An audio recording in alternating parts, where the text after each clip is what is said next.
So next question, obviously we're engaged.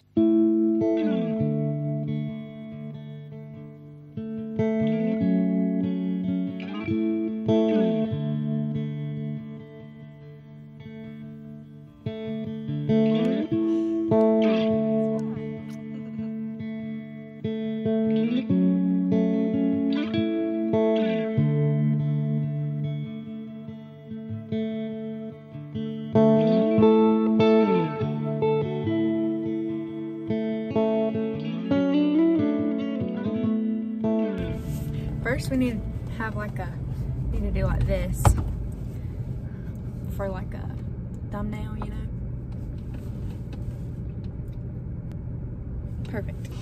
What is up? We are at DQ getting a little pre-gig snack.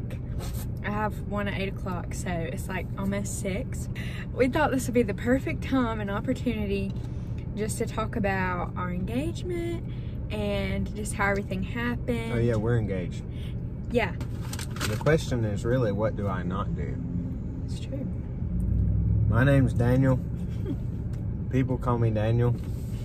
Or Danny D. Wappa. That's my rapper name. Maybe we can do a rap video one day. Maybe. That'd be funny. Yeah. It'd be too good. Anyways. Too good for the internet. I'm 20. I'll be 21 in September. 101. I go to UGA, University of Georgia. I'm a civil engineering major. I also work for a surveying company, and me and Olivia both lead a youth group at our church. I'm also 20 and also about to be 21 in August, and I go to UGA. Study elementary education. I work with FCA, which is Fellowship of Christian Athletes, also babysit in the summer. But yeah, and then of course we lead the youth, and that's just amazing, something that we have really prayed about for a long time. God has really blessed us in that area. So even though she's only 2 weeks older, she was in the grade above me. So when we met, I was a junior in high school, right? And Olivia was a senior. Yep. We were both dual enrollment students at a local college. Yeah. And I needed a pencil, and we had a mutual friend. And when I went to that friend asking for a pencil, Olivia was sitting there. And I found out later that when I walked off, she thought I was cute. Anyway, so we dated for a little bit, and then we broke up. And then... Well, we both had a lot of growing up to do. I mean, we were in high school. That's true. And we...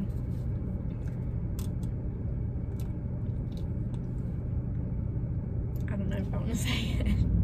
We struggled with a lot of stuff. Well, no, everybody would know. We struggle with sexual temptation. So, my like first reaction was, or not reaction, but the way that I thought to fix it was that we just break up. And so that I really didn't have to deal with it, I guess. So like instead of, that was on me, like instead of just facing it and being like, hey, maybe we should try and work this out, or like put boundaries in place, you know, I was just like, well, let's just break up. It was your first year of college, right? And so the beginning of my second year of school, and I got COVID. Yep. And so you can, it was like September. It was September of 20. And I remember seeing that she had COVID. I was scared, like, what if she dies from COVID? And our last time together was not pretty. So I texted her, and I was like, I hope you're all right. It was just a way for me to have peace about it. Feel better about yourself. Just in case things went downhill. What? I mean, I didn't want you to just croak out and... Croak out? Yeah, and it was like, man, we didn't end well. I wanted to at least have peace about it. Yeah. But it worked out. That's good. Yeah. She healed from COVID. And we kept texting. Uh-huh. And at that point, I didn't want to, but I did. It was weird. Well, it was kind of like, we always loved each other, no matter what. Not always. We met when we were 17. You know what I mean. Like, No matter if we were Boom, gotcha. not together or together, or, you know, like if we were talking or not talking, we always had a special place for each other. So yes, I guess we started that's dating. our background. Long So story it's short, almost been 2 years since the second time that we started. It has been, pretty much has been 2 years. Saying it out loud doesn't feel like a long time. I but just when you're feel dealing like with her, it's a long time. I just feel like, I don't know. It just feels right, you know. We were gonna get engaged in 2023, married in 2024, and the main reason is because 2024 is when we finished college, and we've always heard people say, hey, wait till you're finished with school to get married, which that's not necessarily a bad thing for some people. But I remember one afternoon having a conversation with my dad, and you gonna cry? no, that's the homie, man. Anyways, he was just kind of asking me like, hey, when are you gonna propose to Olivia and all this kind of stuff, and I was telling him I wanted to be able to afford it, and he's like, you'll never be able to afford it. If you wait till you can afford it, you'll never get married. I mean, I remember him saying, know that if you know she's the one, then why wait? And it really stuck with me. So literally the next day, I bought a ring. And so that was a little over a month before I proposed. And but you didn't know you were gonna wait till the fall, you said. so I was gonna wait till the fall of 23. No, 22. This year. This year, yeah. Yeah. I was gonna wait till the fall. Still surprise her. But then I was like, you know what? I have a ring.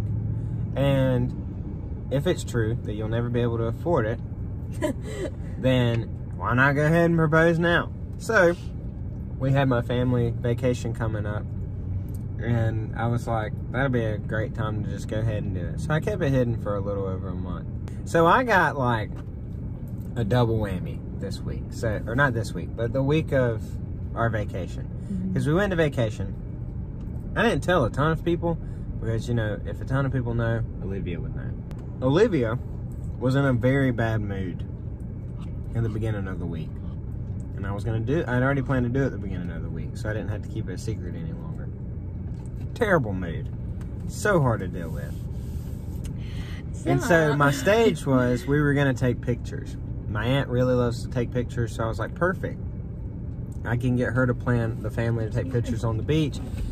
They go ahead and go down there, get everything set up, because I had a little setup. So everybody went, set everything up. We were at the house. Well, then I stalled. And the way I stalled is he said, hey, Olivia, I gotta go take a poop. And so I didn't take a poop. Which was stupid, I just locked because myself there in was the a bathroom. bathroom where we were, like, we were getting ready downstairs, and he went upstairs to use the bathroom. And I was like, why don't you use the bathroom? But it was because the ring was in that room. Yeah. Not the bathroom, I but didn't in know, my of parents' course. room. We walked down on the beach, and I saw the setup, so I was like, this is it. It's the final countdown. So how did you feel? Like, what were you feeling in this moment? I was like, none of this is going to go right, but we're going to do it anyways.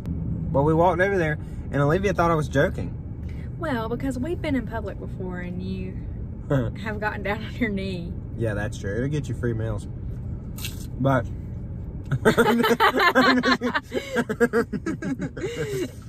don't take my advice on that one. But so I got down on my knee. She still thought I was joking. Everything I had set up did not go to plan. So eventually I asked her, you know, will you marry me? And her first response was, did you ask my parents? Which I did. And stood there for a while. You did not stand there for a while. On my knee. Yeah, she hugged me. Yeah. And then I was like, well, yes or no? You know? And then she finally said yes. Whoopee.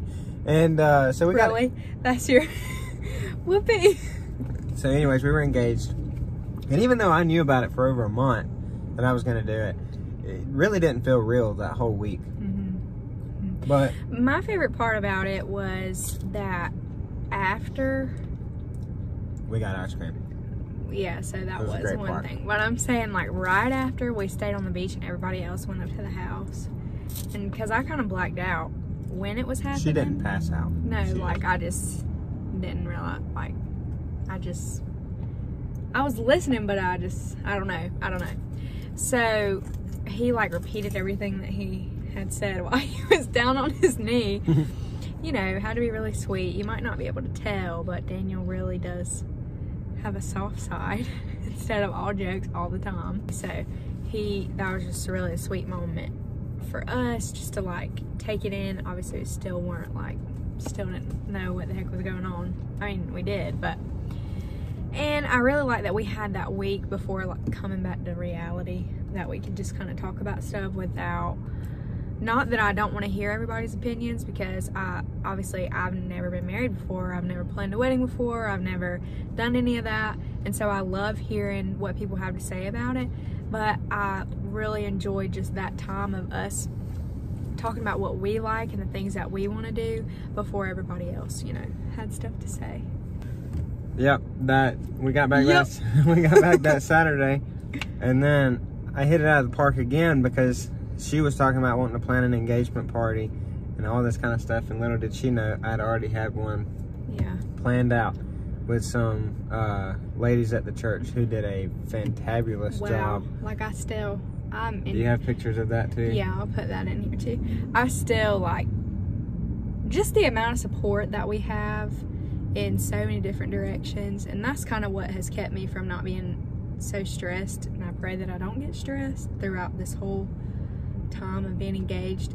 But just to know how much support we have and how loved we are is just so reassuring, and it really calming, and it just shows me how important it is to be surrounded by people that love you and just be, like, have fellowship, and why God created us not to be alone, you know, and not just like husband, wife, or friends, but just like a community of people, of like-minded people that are gonna build you up and help you build the kingdom too. So yeah, shout out to the ladies who did the party. Them, yes, it was great, because I was thinking of, like, he thought it was gonna be Hawaiian cool, punch and cupcake, because if the Georgia game's at 7:30, then we have to have an early wedding. But if the game is at like 12 or 3, we have to have a later wedding, so I can watch the Georgia game. You don't want me doing it while we're up there. Something that I'm most excited for is, one, just diving deeper and learning more about why God created marriage. And, you know, obviously our role model, like in a marriage, your role model is obviously Jesus and the church. Like, that should be a reflection of your marriage, you know.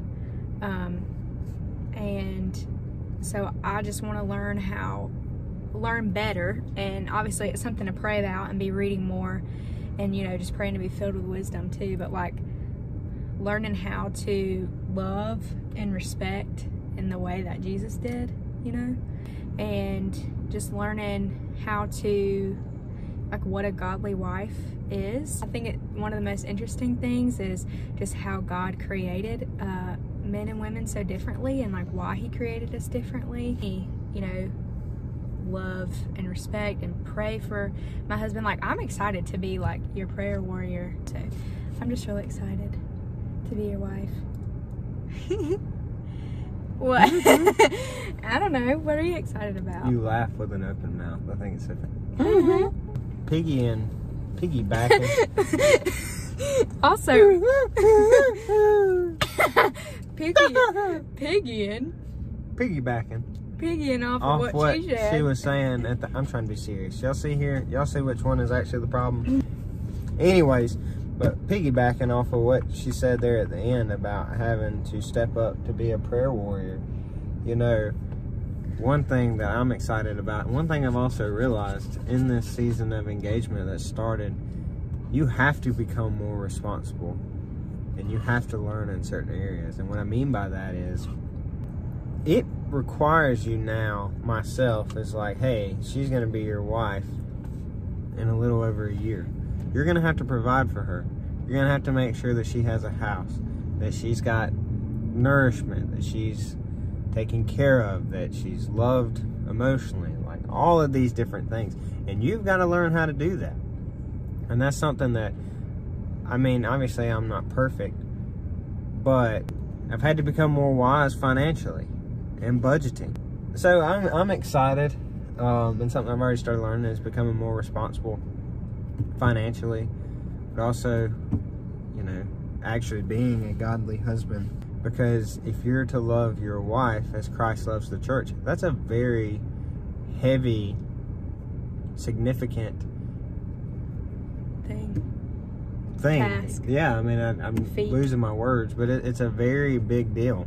Mm-hmm. When you actually look how Jesus loves us as the church. You're supposed to love your wife. That's the analogy that's given. Yeah. I don't know, it speaks a lot of volume. And of course I'm going to fail, because I'm not Jesus. And she's going to fail. But like, when we fail, there's grace. Guys don't like to be patient or gracious. Trust me, I know probably more than many. But kind of goes back to it. It's really just one of those analogies, you know, that it's like, you can't challenge that. That's biblical, you know. So it's like, well, Jesus showed grace. Yes, he did. You're right. Yeah. I can't say no, he didn't, because that would be wrong of me. Yeah. So it really just makes you bite your tongue. So I say all that to say, I'm excited about becoming stronger, better, and more responsible. Yeah, so I think both of us are just excited to grow. And obviously we know that the more that we're chasing after the Lord, the closer that we'll get too, you know. And we would love to like talk more about this kind of stuff as we progress. Yeah.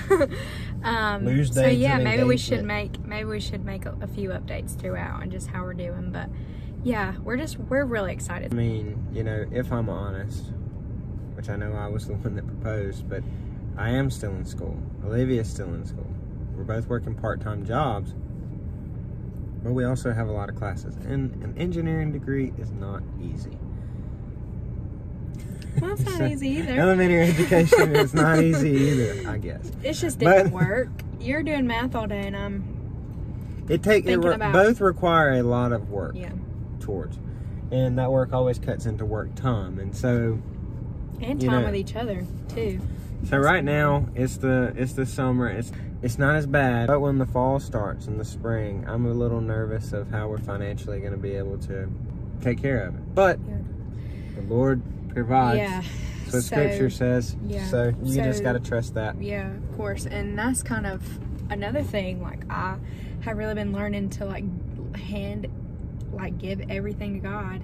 And it's something that I try to do anyway, but just seeing the importance of it and what God, well, he can do it anyway, but you know, when you really just give it to him and not try to hang on to things. And I have been wrapped in so much peace, I feel like, just because, like, literally every day pray about, and I don't even ask, like, I say, God, I know that you're going to provide. I know that you're going to reveal to us, you know, even things like where we're going to get married or when we're going to get married or what things need to be involved in our ceremony, but then like bigger things like, God, I know that you're going to provide a place for us to live, and I know that you're going to provide financially, and a lot of that comes from our efforts too, you know, just chasing after him and keeping our hearts directed towards him.